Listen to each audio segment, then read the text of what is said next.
Olá, graça e paz. Dando continuidade aos nossos pequenos textos, grandes verdades, hoje vamos ver sobre decisões difíceis que nós temos de tomar. Em Filipenses capítulo 1, de 20 a 27, o apóstolo Paulo ele fala o seguinte, Filipenses capítulo 1, versos de 20 a 27.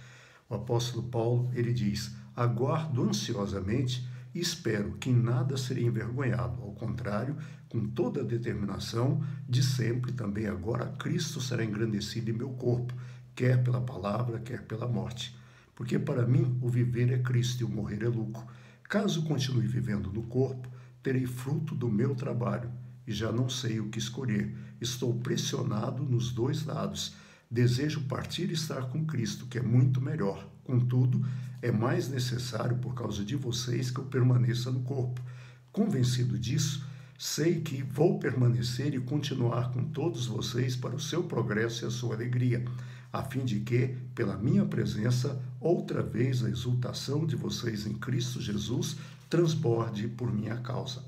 Não importa o que aconteça, exerçam a sua cidadania de maneira digna do Evangelho de Cristo, para que assim, quer eu vá e os veja, quer apenas ouça seu respeito, em minha ausência, fique eu sabendo que vocês permanecem firmes, num só espírito, lutando unânimes pela fé evangélica. É interessante notarmos que quando Paulo escreve a carta aos Filipenses, Paulo está preso em Roma. E Paulo está preso em Roma aguardando o seu julgamento. E o veredito, na época de Roma, era 2, liberdade ou morte. Não havia prisão. E Paulo está ali na prisão apenas aguardando o julgamento. E mais, ele está preso e ali na sua cadeia, Paulo ele tem que tomar algumas decisões. E ele escreve aos irmãos de Filipos sobre tomar decisões. E a decisão de Paulo é difícil, aliás, dificílima, é viver ou morrer. Paulo vive uma tensão. Para ele, o viver é Cristo e o morrer é lucro. Viver em Cristo, servindo aos irmãos, ou morrer e estar em Cristo. É interessante vermos as expectativas de Paulo. Para ele, a vida é Cristo. Se eu ficar aqui, é Cristo. E a morte para ele é lucro. Por que a morte para o apóstolo Paulo é lucro? Porque é o descanso das fadigas. Quando nós estamos nessa vida, nós passamos por dificuldades, por fadigas. E curioso é que muitas vezes a gente tem um parente, a gente tem uma pessoa que a gente ama, ela está enferma, acamada, sofrendo e a gente querendo que ela fica. Olha, se ela é cristã, se ela for para o Pai, é descanso. Segundo, a morte é lucro porque é ser aperfeiçoado para entrar na glória de Deus. Para um cristão, a morte não é o fim. A morte é apenas um túnel que nos separa dessa vida para a vida eterna. E morrer é lucro porque é ir para casa.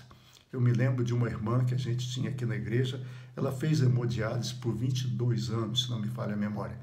E nós levávamos ela, eu e o pastor Flávio e a Nádia, cada uma vez por semana, para ela fazer hemodiálise.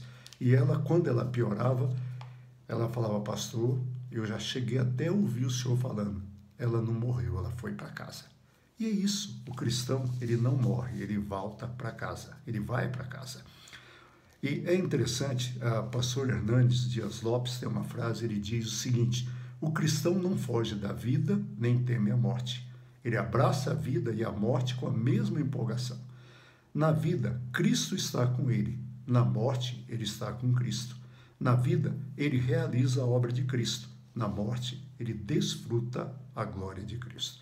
Eu sempre brinco com as pessoas na igreja que a nossa relação é a seguinte, amanhã, quando eu acordar, Deus está comigo.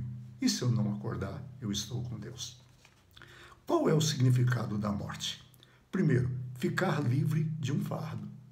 Viver nessa vida é um fardo, é um peso, e quando a pessoa morre, ela está livre. Segundo, é levantar acampamento, ou seja, estamos aqui tranquilos, mas a vida continua. Também é se lançar ao mar, e quando alguém se lança ao mar, ele não sabe com certeza o seu destino. A bênção da morte reside no fato de que a morte não é uma viagem ao desconhecido. A morte é ir para Cristo. Algumas pessoas pensam que, coitadinho, ele foi e ninguém sabe para onde. Não, não. O cristão sabe para onde vai. Nós vamos estar com Cristo. Por que nós podemos falar isso? Lembre-se do que Jesus disse ao ladrão que estava na cruz ao seu lado. Quando o ladrão reconhece que ele é o Senhor e pede que ele tenha misericórdia, Jesus diz para ele: hoje mesmo estarás comigo no paraíso. Então, morrer é estar com o Senhor hoje. Não vamos para o purgatório, não vamos para um lugar tenebroso, nós vamos estar com Cristo. E qual é o motivo que nós temos para continuar a viver aqui? O motivo que temos para continuar a viver aqui é ajudar os outros no seu progresso e a ter alegria na fé. A nossa vida aqui tem que ter uma razão. E a nossa razão deve ser glorificar o Senhor e ajudar os irmãos a serem felizes no Senhor. E quando chegar a nossa hora, que ela chegue tranquila. Eu espero que eu tenha deixado você mais tranquilo quanto à morte. Todos nós vamos passar por ela. E quando nós, como eu e você, somos cristãos, nós sabemos para onde nós vamos. Que Deus nos abençoe, fique em paz e até amanhã, se Deus quiser.